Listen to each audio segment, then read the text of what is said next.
要容樣是禮貌，道歉不可缺少。累了，一盞燈只好熄滅了，一粒星顯得更寂寥。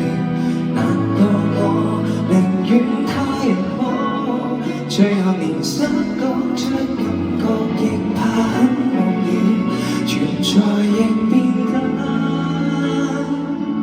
多麼少。誰會喜歡聽我吐苦水？想要的如何爭取？試一口拒絕到底有沒有趣？